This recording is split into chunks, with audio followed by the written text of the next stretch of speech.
Welcome to Tribe Talk, presented by Truist. With us is the head basketball coach of William & Mary, Dane Fischer. And first of all, Coach, busy week but it's been several busy weeks in a row for you and your staff, and most particularly those players. How are you doing?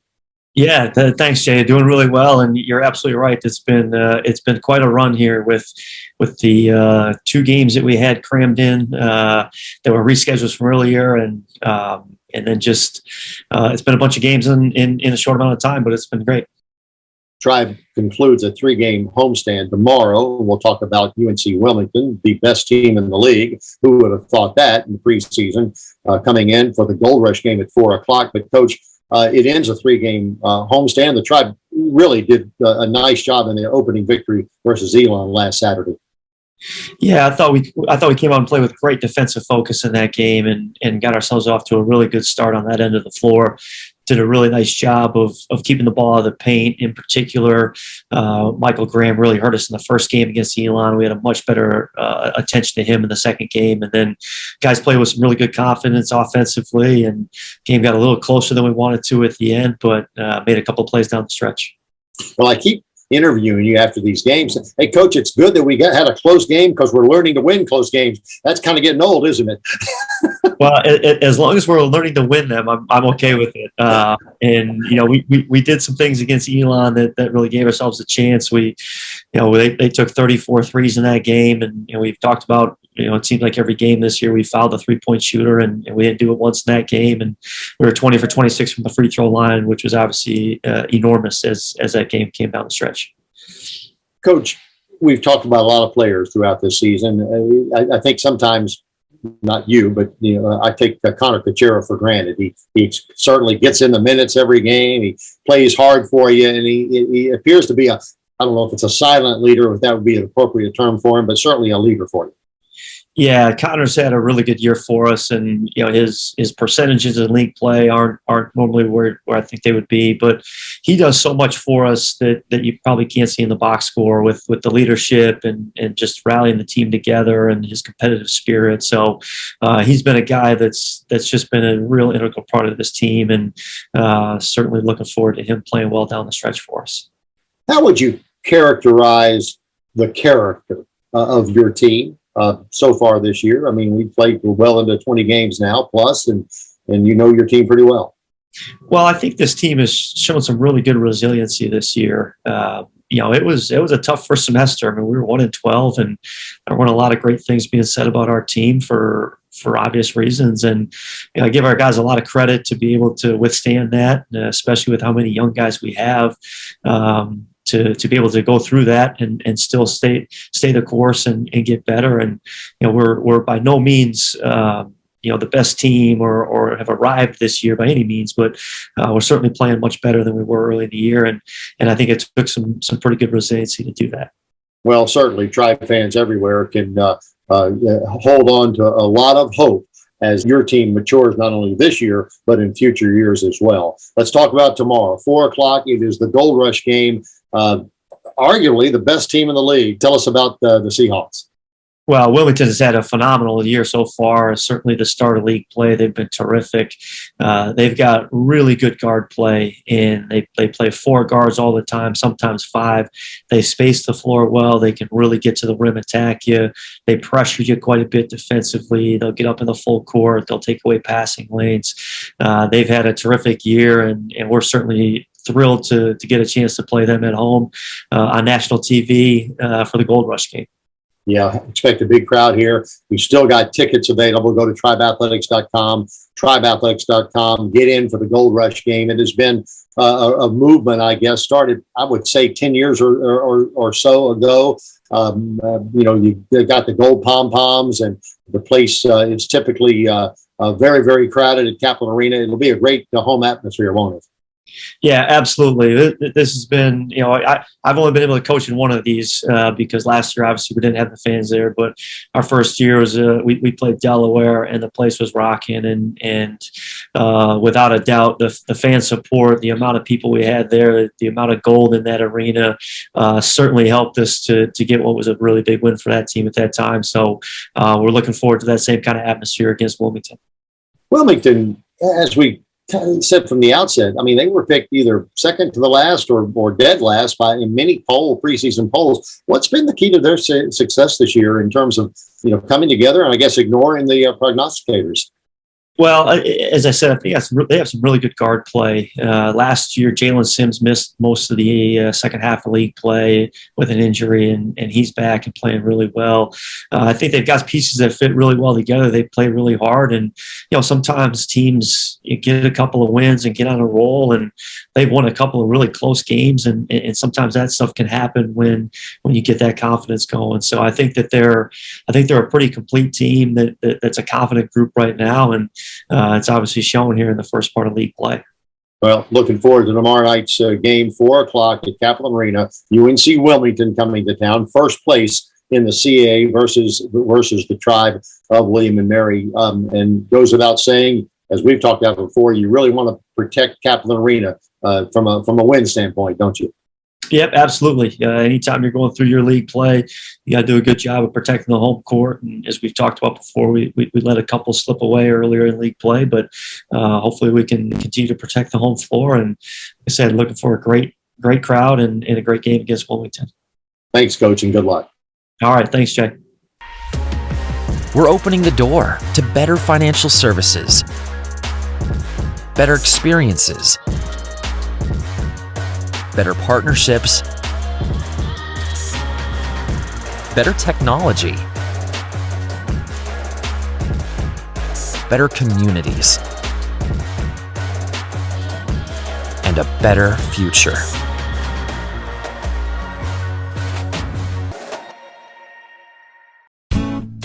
Everything you know about Colonial Heritage is true. A beautiful golf course with exquisite dining and superb event space. But this is also true. You don't have to live there to play, dine, or celebrate there. So let Colonial Heritage be your host for a round, a meal, or a gathering. It's all true. You don't have to live there to enjoy being there. At Colonial Heritage, golf memberships are available. ColonialHeritageClub.com.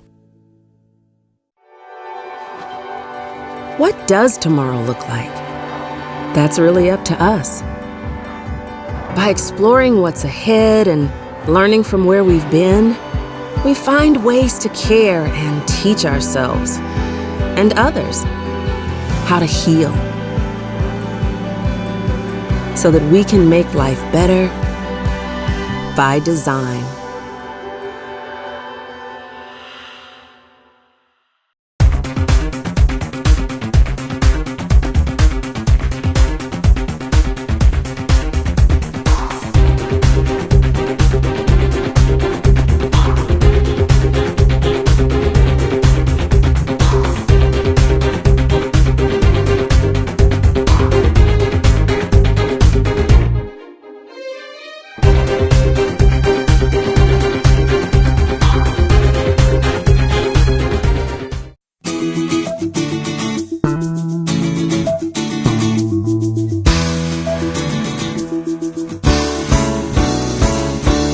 Welcome back to Tribe Talk presented by Truist. With us, the longtime assistant and now head coach of women's gymnastics, Kelsey Hinton. And Coach, first of all, a little bit about yourself. You took over as the head coach in 2019 for the long-tenured Mary Lewis. You came on as an assistant coach in 2015. Welcome to Tribe Talk.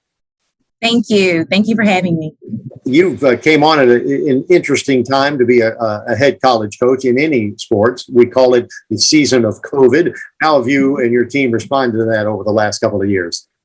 I mean, honestly, Jay, we've taken this opportunity and we just kind of run with it. We're extremely excited to have a full season, and we hope it continues on that path. We are really, really just hopeful and just happy and just there seems to be a different, I want to say, kind of flavor to our team. We really are just competing as one. We practice as one. We're excited about every single day that we're able to practice. So we're just taking it one step at a time at this point. That's interesting, coming from a coach that coaches what ostensibly is a bunch of individual events, obviously adding up for the good of the team. But it's got to be gratifying for you, and your athletes to be as one, as you said.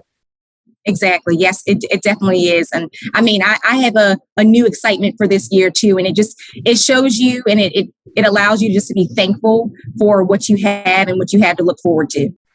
Well, you have a very young team. Let's start out with the makeup of your team, and how is that with so many freshmen on this year's squad?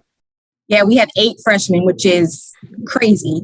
But they are doing an excellent job. And one thing that I will say about them is they are just extremely talented, extremely intelligent. And, they've really come on to this team as leaders already. Any particular events that stand out that A, are challenges, and B, you think are your strengths? Right now, I would say one of our challenges is probably bars. We are struggling with depth on that event, but we've seemed to get by with the struggles that we've had.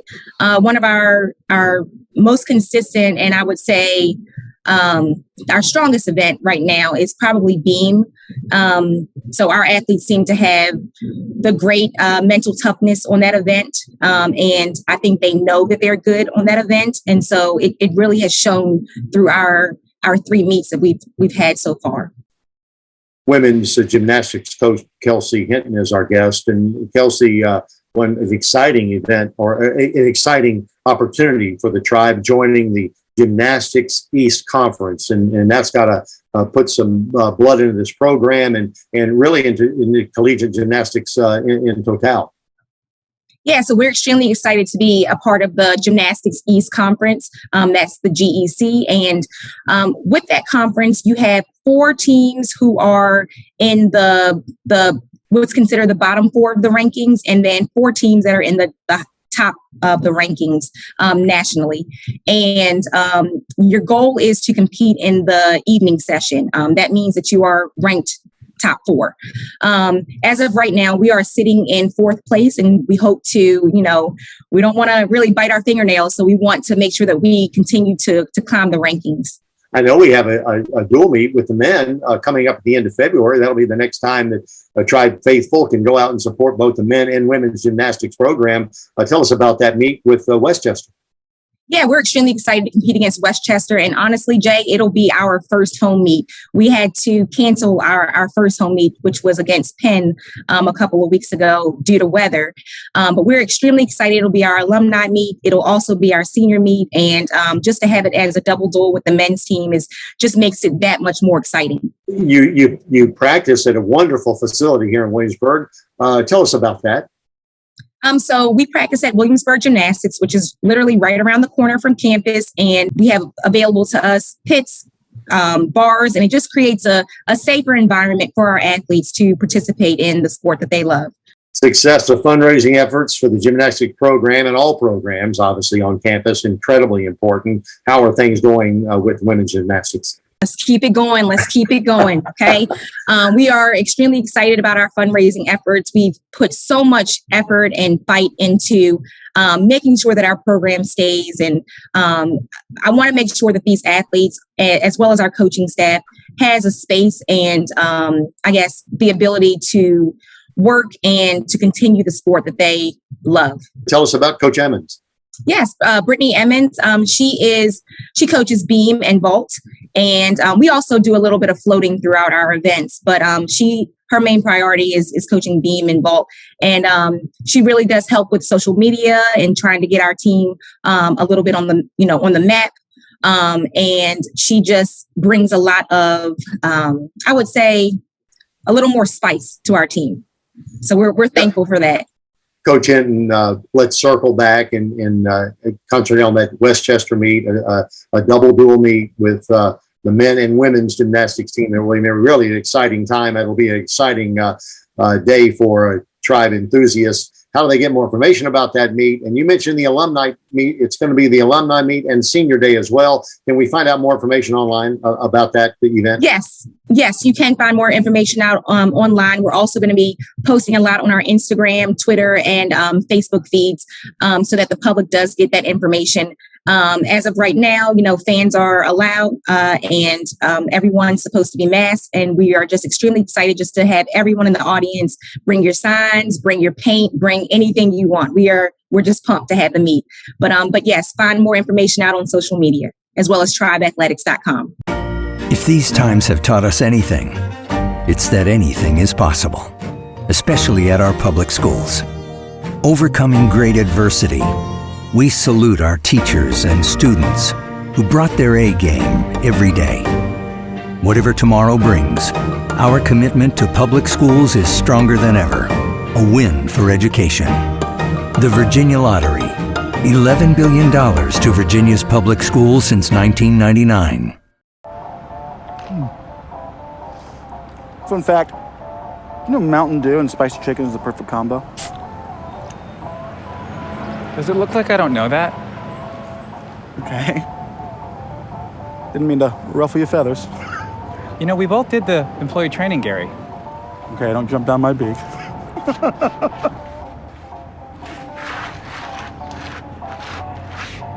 Doing spicy? Do the do.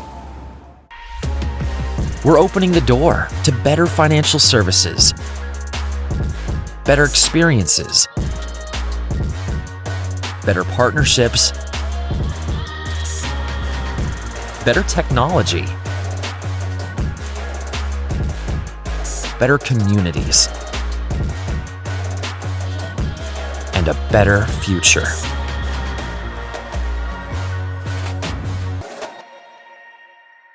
We are Growth for Virginia, a grassroots campaign bringing together students, parents, employers, and educators. We believe talent is what sets Virginia apart. We believe in providing all Virginians affordable pathways from learning to earning. We believe innovation and investment in our standout higher education system can make Virginia America's talent leader. Together, we're asking our leaders to make transformational investments in our future and a stronger Virginia.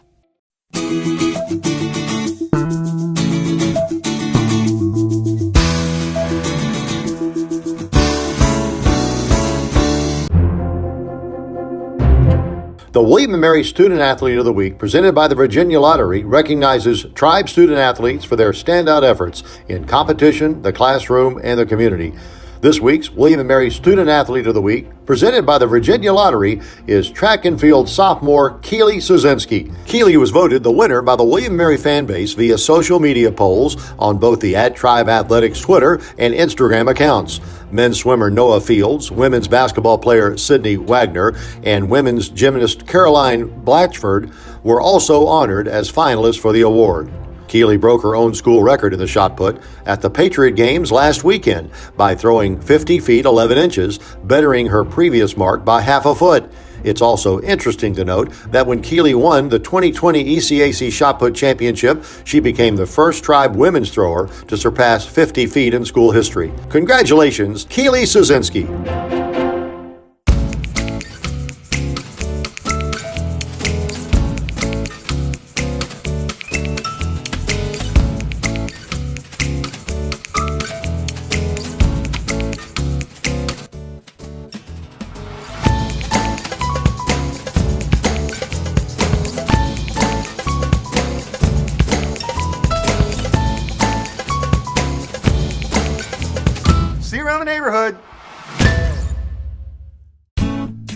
Everything you know about colonial heritage is true. A beautiful golf course with exquisite dining and superb event space. But this is also true. You don't have to live there to play, dine, or celebrate there. So let Colonial Heritage be your host for a round, a meal, or a gathering. It's all true. You don't have to live there to enjoy being there. At Colonial Heritage, golf memberships are available. ColonialHeritageClub.com. We're opening the door to better financial services, better experiences, better partnerships, better technology, better communities, and a better future.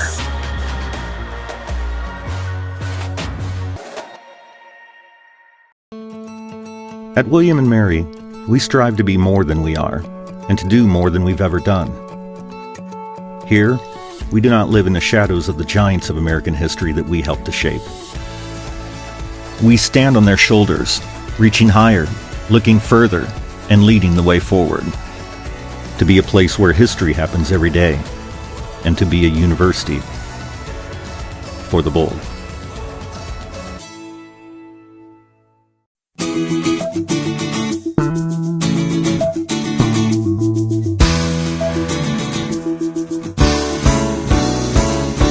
Welcome back to Tribe Talk, presented by Truist. With us today, I want to say long-time coach of track and field, Alex Haycock. He's been around a long time. He's been the head coach since 2016. Alex not only graduated from William & Mary, but was an outstanding thrower with the Tribe. Can we say back in the day? Absolutely. I think that's more than appropriate at this point. Coach, welcome, and tell us about your track and field program this year. Yeah, Jay, thanks for having me here. Just excited to get a chance to talk about our team. I think we've got a great group of young women and young men in our track and field program, and really just getting things going with the indoor season.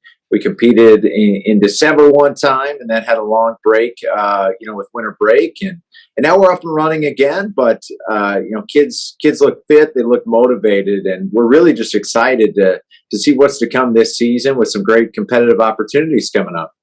And I ask a lot of the head coaches in your situation. You're the director of cross country and track and field at William & Mary. And the whole COVID business, how has your team handled that, and how have you and your staff handle that with your athletes? Every time we get a chance to compete, we're just excited about it because we've lost some chances to compete through the years. And I think, that really gives us some great perspective. Yeah, that's a great way to put it, Coach. I've heard that from a lot of coaches. It gives you more perspective. It is all about competition, and particularly in track and field, those personal best times are what every athlete strives for, isn't it?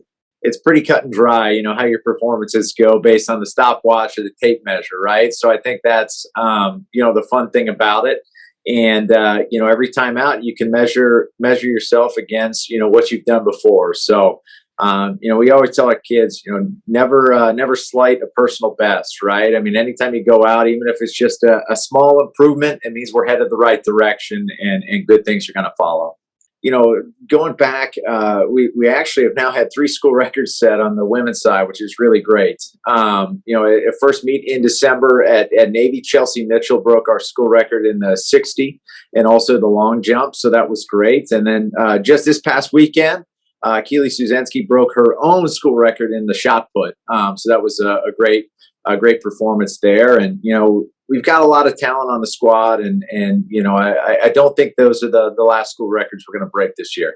Director of cross country track and field, Alex Haycock, is our guest. And I want to pay close attention to a couple of meets coming up. One that I know is very near and dear to all Tribe fans, and you started it, Coach Haycock, Dan Stimson Invitational coming up March 26th. Tell us how that came about. Yeah. So, Coach Stimson, for those of you who've been around Tribe Athletics for a long time, know his name as a successful coach, but, more importantly, it's just a stand-up human being. I mean, what a great guy.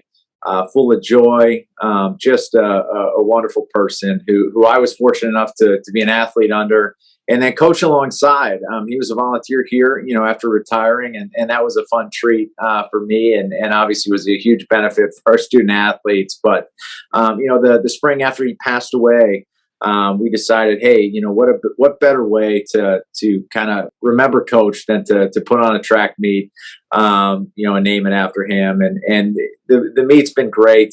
We've had some great teams come down here in the past, and we're looking forward to more great competition here in March. Right now, I want to ask you about Keely Suzenski. What makes her so special?